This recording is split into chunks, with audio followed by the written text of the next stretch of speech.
When you understand personality preferences, you can more readily appreciate the differences between you and the people who are closest to you, such as your spouses, maybe your partner, your children, your friends, even other family members.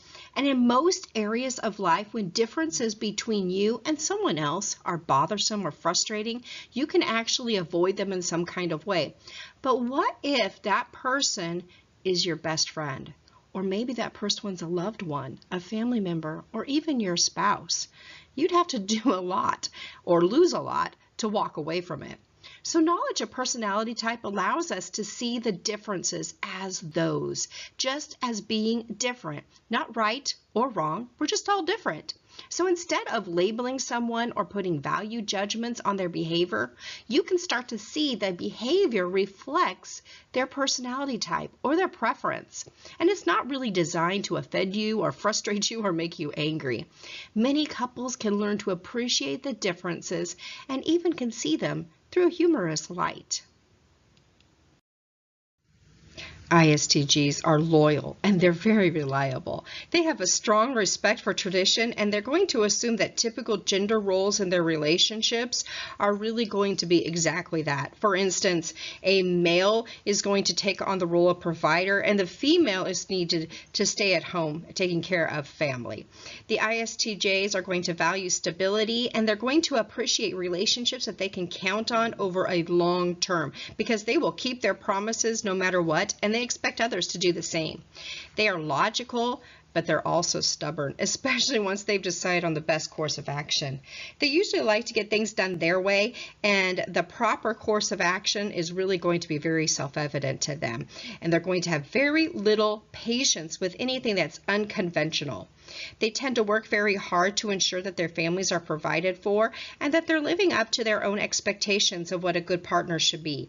They're typically very satisfied with a partner who's going to recognize and appreciate the hard work that they put in to contribute to the household.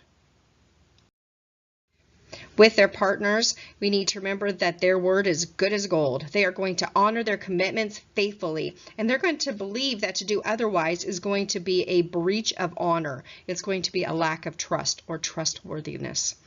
Consequently, they take their vows extremely seriously, and they are going to be bound to a relationship no matter what. They are driven to fulfill their responsibilities and do those duties, and they're going to do it with an almost tireless effort. They will do their best to meet obligations, especially they're going to do it when they feel that they have roles to play within their lives. They may have difficulty at times showing a warmth, but they are going to feel it in abundance, and they will develop an ability to show it with some effort. If nothing else, they really are going to be the greatest personality type for effort because they put in a tremendous amount of effort to accomplish their goals and to maintain healthy relationships. The strengths for the ISTJ is that they honor their commitments. They take their relationships very seriously, and they're usually able to communicate what's on their mind with precision. They're good listeners and extremely good with money, although they do tend to be a little bit conservative with it. They're able to take constructive criticism very well, and they're able to tolerate conflict situations without any kind of emotional upheaval. They can give punishment and criticism if they really need to. On the weaknesses side, they have a tendency to believe that they are always right, and they like to get involved with those win-lose situations and conversations, especially when they know they will win. They don't tend to be very in tune with their feelings or with others, and sometimes their value for structure is a little bit rigid for some people. They're also not likely to give enough praise or affirmation to those who are around them. So they tend to be very committed and loyal partners, and they're going to put forth tremendous efforts into making their relationship work. Once they've made a commitment to do that relationship, they're going to stick with it till the very end. They're going to gladly accept their duty towards fulfilling their role in the relationship. They are willing and able to do anything that they want as long as they have defined it as a goal. So if maintaining their relationship is important to them, they will have a good relationship. They are going to add that goal almost as if it were a task list to a list of their duties. And they're going to approach their relationship in a very practical, traditional, even structured way. So intimately or sexually, they're going to approach intimacy from a very physical perspective instead of looking at it as a way of expressing love and affection. They usually have a problem expressing their deepest feelings, even though they're very strongly felt. They will expect sex, especially, to be a scheduled basis because they like to honor traditions regarding those gender role playing. The male ISTJ is going to assert their perspective on their partners, while the female ISTJ will tend to just follow along with what their spouse says. They do not feel threatened at all by constructive criticism or conflict. And when faced with criticism, they're going to believe that their point of view is correct, however. They do really respect facts, and opinions are really only going to matter if they are based on facts. So they're going to have a hard time seeing any kind of viewpoints that do not match their own. As the ISTJ makes their decisions using that thinking function instead of feeling, they're really not going to consider their mate's feelings and emotions through their daily lives and daily interactions. Instead, they're really going to have a problem if their mates especially have that feeling preference, because that feeling individual is going to need and expect a lot of positive affirmation and talking about feelings. And the ISTJ does not naturally communicate that.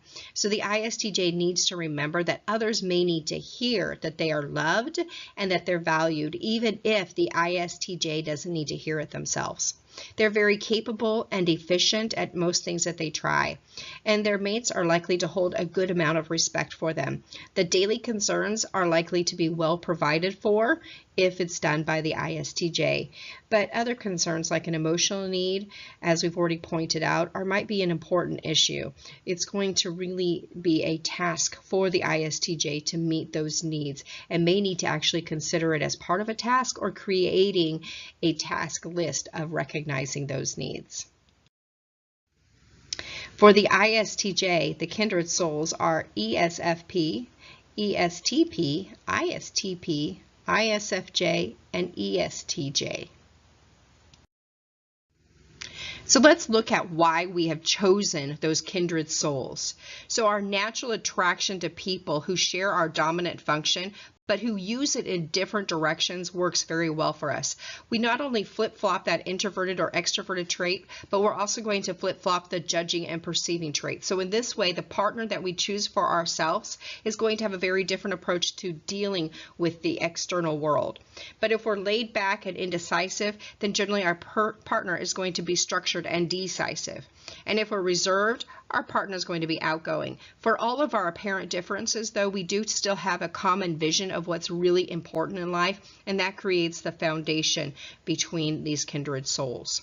Although we really believe that this model is going to work well in finding and maintaining healthy relationships, it's important to remember that it's only a guideline. Just a guideline to help understand and to give some tools and some ideas of things that value in a relationship, but they're not meant to be followed strictly. So remember that any two well-developed individuals of any type can make a relationship work, and work is the key problem here and the key concept, because there's no such thing as an effortless relationship. So don't use these ideas as an excuse to really dump your relationship.